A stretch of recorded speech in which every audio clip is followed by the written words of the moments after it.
અમદાવાદમાં પૂર્વ SP ring road પર માસૂમ વિદ્યાર્થી સાથે અકસ્માત થયો। વિદ્યાર્થી શાળાએથી પરત ફરતા હતો ત્યારે ભોગ બન્યો છે। ટ્રકે ટેમ્પોને ટક્કર મારતા 8 વર્ષીય બાળકની સાયકલને અકસ્માત નડ્યો। સાયકલ સાથે અથડાતા વિદ્યાર્થી ઇજાગ્રસ્ત થયો। અરુણ પ્રજાપતિ નામનું બાળક હોસ્પિટલમાં હાલ સારવાર હેઠળ છે। સંવાદદાતા દર્શલ ફોન લાઈન પર જોડાયા છે। દર્શલ, અમદાવાદમાં પૂર્વ એસપી રિંગ રોડ પર વિદ્યાર્થી સાથે અકસ્માતની ઘટના સામે આવી છે, શું મામલો?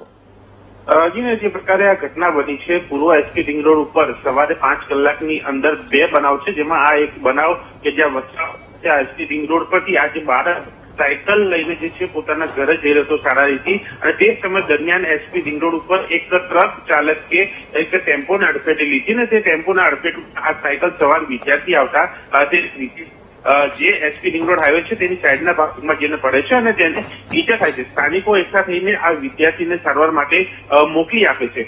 સદનસીબે આ ઘટનાની અંદર વિદ્યાર્થીને માત્ર ઈજા થાય છે, પરંતુ જે પ્રકારે આ બનાવ બન્યો છે તેના જ કેટલાક કલાકો પહેલા એસપી રિંગ રોડ પર અન્ય એક બનાવ જ્યાં બને છે કે જ્યાં આ પાંજરાપોર 4 રસ્તા પાસે મંદિરથી દર્શન કરીને આવતા એક દંપતીને ટ્રક ચાલક અડફેટે લે છે, જેમાં એ દંપતીનું મોત થાય છે। એટલે કે 5 કલાકની અંદર 2 ઘટના છે, જેમાં એક દંપતીનું મોત છે, જ્યારે આ વિદ્યાર્થીઓનો આ બાદ બચાવ થયો છે। પરંતુ જે પ્રકારે ઘટના બની છે, ક્યાંક એસપી રિંગ રોડ ઉપર જે વાહનોની રફતાર છે આ કંટ્રોલમાં નથી, માટે આ પ્રકારના બનાવો બની રહ્યા છે, તે પ્રકારની સ્થાનિકોમાં ચર્ચા છે અને અવારનવાર આ પ્રકારના બનાવો બનતા હોય છે, જે બાબતે તંત્રએ ક્યાંક ધ્યાન આપવાની જરૂર છે।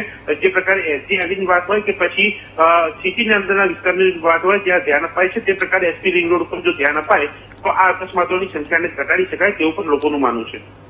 બિલકુલ દર્શલ, જાણકારી બદલ આપનો આભાર।